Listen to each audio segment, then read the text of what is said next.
Hi, I've got a sort of new Spontan from Mikkeller in their Spontan Ale series. It's Spontandryhop, Citra.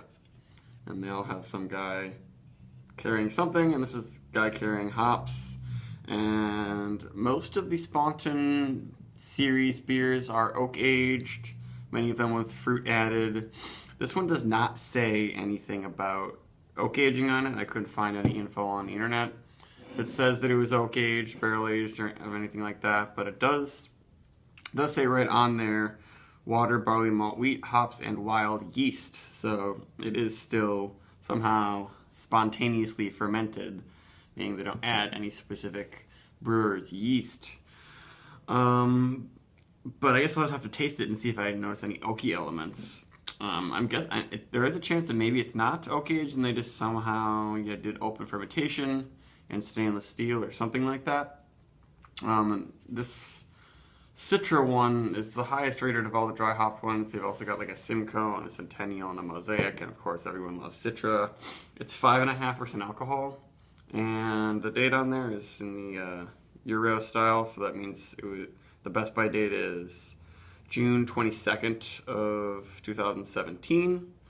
Hopefully it doesn't mean it was canned June 22nd of this year, otherwise it wouldn't be super fresh, but it's probably still going to be pretty good, because I imagine it's not going to be like a wild ale IPA or anything like that that would not stay very good very long at all. And it just got into the area for the first time ever. And it was at a reasonable price. It was lower than just what all the other Spontans I've ever seen, even canned ones. So maybe that means it's not oak aged. Whatever. I'm just going for the wild ale and the hoppiness from this baby. And you might be able to hear my cat scratching in his cat box in the background. And ooh, very carbonated. Got a good amount of haze in there, actually. It's probably darker. Looks a little darker than it really is. I'm getting some interesting hop aroma and some interesting fruity tartness. Doesn't smell like crazy fresh hops though, but lots of carbonation. Wonder if it's can conditioned, and if there's any actual like Brettanomyces still present in there. Probably. Yeah, there's some actual Brett funk happening in there, and plenty of lactic acid I smell. It makes your mouth water just a teeny bit, and then definitely some resinous and some passion fruity citra mixing in there too. It smells really good actually. And this can, I think, in the Boston area is retailing for around like $7, which isn't too bad. I don't know, maybe I should have grabbed two, but whatever. Hopefully there will just be like the Spontan Dry Hop Simcoe will show up or something. But it's looking really nice. The head is sticking around really well, even though it doesn't look like it's super crazy carbonated.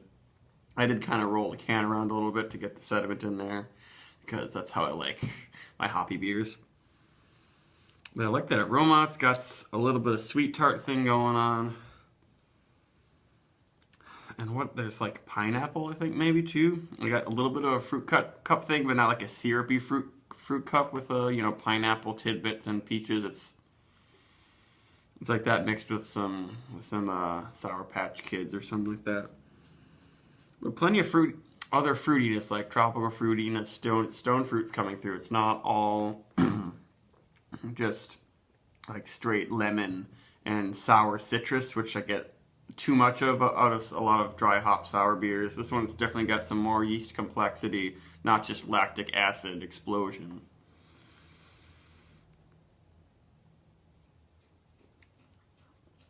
Whew. That's nice. I can tell it doesn't seem super fresh, or maybe ultra fresh. Still nice though, but I'm getting some kind of toasty, slightly caramelized malts that are a little weird to me. I don't know if that's just because of the age, that the hops are kind of coming down and there's some sort of old hop combining with toasty malt flavor, but yeah, I might like the aroma a little bit more.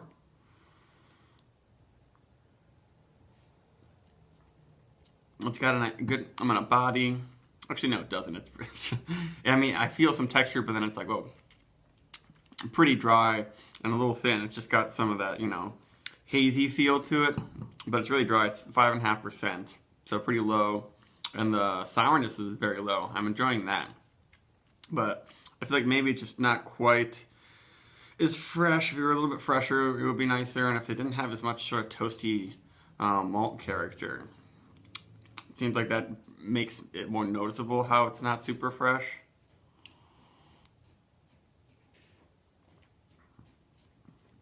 Well, there's just a quick blast of sourness, and then yeah, there's actually some bitterness. I'm noticing some hop bitterness, a slight resiny drying on the tongue, but then the flavors fade away pretty darn quickly. It's just kind of like a dirty lemon juice, grapefruit juice sort of seltzery thing. It's not really juicy as such, but lots of juice-like flavors. It's more like a seltzer juice drink in a way. Pretty low on the sugars though.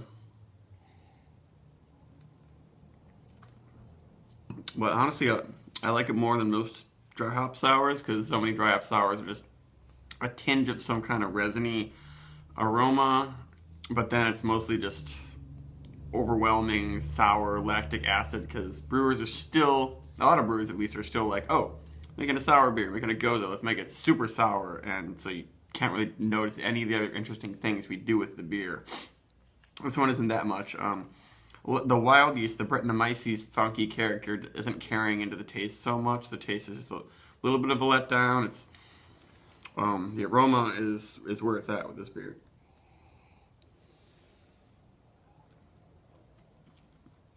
But it's a pleasant drinking experience. It's not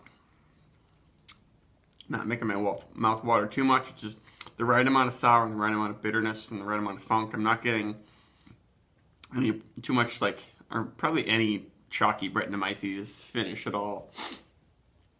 So it ends up being somewhat mild on the palate, or mild enough. And I like that it's lower alcohol content. It still has a lot of complexity for 5.5%. But it just, yeah, if it were a little fresher, and maybe they should simplify the malt, because I feel like it's really a de proof. It's kind of something I guess mainly I've noticed from de proof is that they tend to put more of toasty malt and interesting specialty malts that I can't really put my finger on what they are into some of their hoppy beers, their pale ales. I'll give it like an 80, 82, probably get it higher if it were like super fresh, but it probably will never be super fresh. The can is preventing any off flavors though. Thank you for putting it into a can. If I had bought a bottle of this, I bet it would be skunky and kind of gross at this point. But for anyone who likes dry hop sour beers, it's very much worth a try, especially because it's rare that you can find a dry hop sour that's that you can buy one receptacle of it for under $10, so it's a good one. So 80, 81 for Spontandryhop Citra. Goodbye.